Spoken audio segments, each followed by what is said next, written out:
Hi everyone, welcome back. Today we're going to be learning a very important skill called completing the square. So far we have learned that there are three different forms a quadratic function can be written in. The first form is called standard form, and you guys are used to seeing equations in standard form, especially when we were learning how to factor trinomials. So for example, something like 2x squared minus 3x plus 3 is in standard form. And like I said, you can go ahead and factor that and try to solve for x. The other form that we've been looking at, especially for this unit, is vertex form. And vertex form is really helpful in helping us graph a parabola. So when something is in vertex form, it tells you, for example, the vertical stretch or compression, the horizontal translation, the vertical translation. The other form that I haven't really written here, it's called factored form. And factored form is when something or a trinomial has already been factored and it has two binomials or whatever the case is, that would be factored form. Now, when something is in standard form, it doesn't really help us in graphing a parabola. You guys know by now that the only form that we have used in graphing a parabola is vertex form. So this leads us to a little bit of an issue. If something is given to us in standard form, how do we graph a parabola in that form? And the answer is we don't. We use a method called completing the square, which we're going to learn today. And what we do is we transform something from standard form or factored form into vertex form so we can use that information to graph the parabola. All right, so let's get started. I have three examples that I'm going to use to demonstrate how to complete the square. So the equation that I've illustrated, and by the way, I've written down the instructions if you are a more visual learner and you like them written down, they are at the top over there and on your handouts. So the first equation that we are going to be looking at is y is equal to, I'm just going to rewrite it here, y is equal to x squared plus 6x plus 8. And if I were to give you this equation and I would say graph the parabola, you would not be able to. It doesn't give you any information about is there a reflection? It doesn't tell you if there's a horizontal translation, a vertical translation. So our goal is to try to get it into vertex form so we can graph a parabola. Okay, so to do this, the first thing you're going to do is you are going to group the first two terms together by putting brackets around them. Now, in this example, I'm starting off with an easy example and we're going to get progressively more difficult. So we're going to keep adding steps to this. But what I want to do is I want to try and make this into a perfect square trinomial. So what I'm going to do is I'm going to write down the x squared and the 6x. And then I'm going to look at the term that has the x attached to it, and I'm going to complete the square with that. What that means is I'll do it over here. You take the coefficient in front of the x, which in this case ends up being a 6. You're going to divide it by 2, which gives us 3. And then you are going to square that, which gives us a 9. So I'll repeat that one more time. You take the coefficient that's attached to the x, you divide it by 2, and then you square it. Whatever you get as that answer, you are going to add beside the 6. Now here's the thing with math. You can't randomly add a number to an equation just because you feel like it, because what that does is it changes the value of the equation. We don't want to change the value of it. We just want to change the form that it's in. So to counteract this, if I'm adding a 9, the opposite operation to that would be subtracting a 9. So what I'm going to do is I add a 9 and I subtract a 9. And I'm going to go ahead and put square brackets around all of that. And then the plus 8 goes all the way at the end. So you're going to notice that the x squared is still there, the positive 6x is still there, and the positive 8 is still there. All I've done is I've added a 9 and I've subtracted a 9. Where did I get the 9 from? You took the term with that's attached to the x, divided by 2, and square it. Now, what was the point of adding the 9 and subtracting the 9? Well, if you've done this step correctly, what you're going to notice is inside the bracket, you now have a perfect square trinomial, and it's something that you can factor. So what you're going to do is you're going to go ahead and factor this perfect square trinomial. I'm going to just do this on the side to show you what it would look like, but x squared plus 6x plus 9. When factored, it's a simple trinomial. So x times x gives us x squared. And for the 9, I'm going to try 3 and a 3. I do my double loop, and I notice that both of the factors end up being x plus 3. And I'm going to rewrite that. So it's going to be x plus 3, all of it squared. And this is always going to happen in every single question that you do. If you've completed the square properly, you should get a binomial that is squared. Then you're going to continue this by writing the minus 9 and then the plus 8.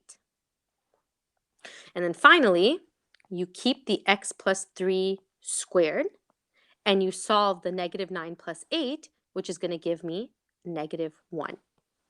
So technically, my vertex form is y is equal to x plus 3 squared minus 1. Okay, so how does this help us? I'm just going to erase this stuff here because we don't need it anymore.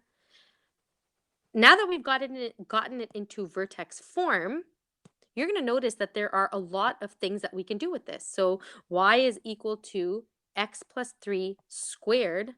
Sorry, that should say x plus 3 squared minus 1.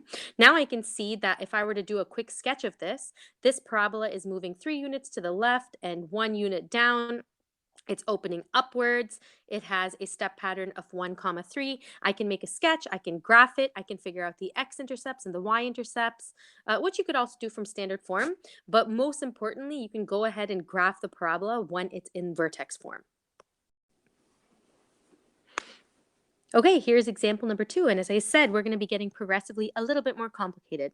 In this example, I have y is equal to 3x squared minus 12x plus 11. And we begin the question again by grouping the first two terms together. Now, if you realize in the first example, we didn't have anything in front of the x squared, but in this example, we do.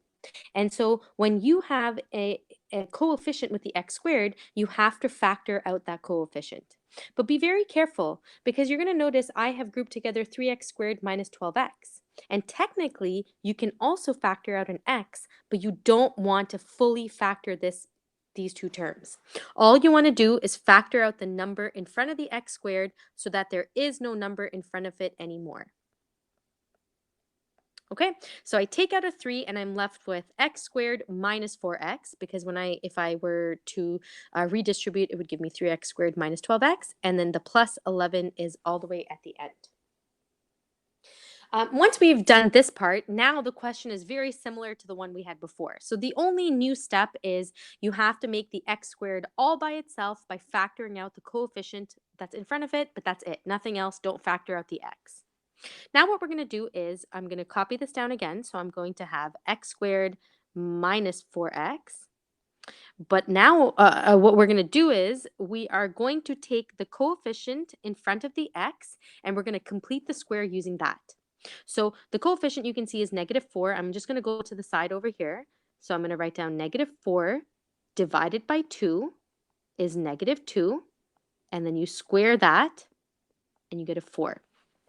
So you're always dividing the number and then squaring it. Dividing the number and then squaring it. And then we have a positive 4. So what we're going to do with that positive 4 is we're going to add it inside the bracket. But like I said in the other example, you can't just randomly add a number and change the value of the equation. That's not allowed. So to counteract this, we are also going to subtract 4. And I like to put square brackets around the whole thing, plus 11. Okay, so you take the coefficient in front of the x, you complete the square with it, which means you divide it by 2 and then you square it. You take the number that you get from that by that calculation, you add it inside the bracket and then you subtract it outside of the bracket. Now, just like before, what you should have here is a perfect square trinomial, which you should be able to factor and get the same two binomials. Go ahead and do this on the side, but I'm just going to do this in one step, and I'm going to get 3 bracket x minus 2 squared. So that is when I factored inside the bracket x squared minus 4x plus 4, I end up getting that. I can't forget the minus 4 and then the plus 11.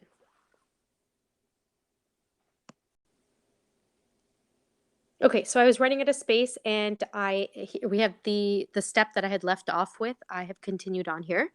Okay, so now another additional step that we didn't learn about within the first example is this. Remember the 3 that we factored out earlier? Well, we're not done with it. What we need to now do is we need to distribute that 3 inside of this bracket. What you're going to do is you're not going to multiply it inside the bracket. You're going to multiply that 3 to the entire term. I'll show you what that looks like. So it's going to be 3 bracket x minus 2 all of it squared. You basically just glue them together. And then you're going to take this 3 and you are going to multiply it to this term over here, which is going to be negative 12 and then the 11 at the end. That's why I like to keep the square brackets. You're going to notice sometimes in the textbook or, different people do it different ways. But I like to keep the square brackets to remind myself that when I have square brackets and a number in front, I'm not done. I have to distribute the 3 inside the square brackets.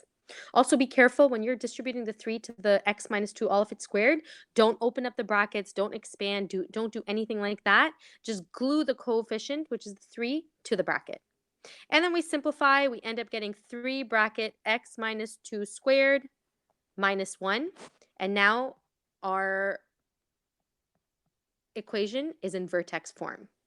Just to show you how helpful that is, if I were to graph, I could never have graphed it using this original equation, but now using this vertex form, I know that I have a vertical stretch by a factor of 3. So if I were to actually do it properly, I would multiply our step pattern 1, 3, and 5 by 3. But I'm just going to do a sketch. So x minus 2 means I'm moving 2 to the right. Negative 1 means I'm going down 1. There is no negative sign, so it's going to open upwards, and it's going to look something like this. Okay, we're at our last example for this lesson. I'm going to rewrite this equation so that I have the x squared in the front. So it's actually going to be negative 3x squared plus 6x. Okay, what's different about this equation versus the other two? Well, first of all, there are only 2 terms, but that's not really a big deal. The biggest difference is our coefficient that's attached to the x squared now has a negative sign. Okay, so you begin by grouping the first 2 terms together, the one with the x squared and the x. And just like before, you always want this x squared to be all by itself. So what we have to do is we have to factor out the number in front of the x squared. And in this case, it ends up being a negative 3.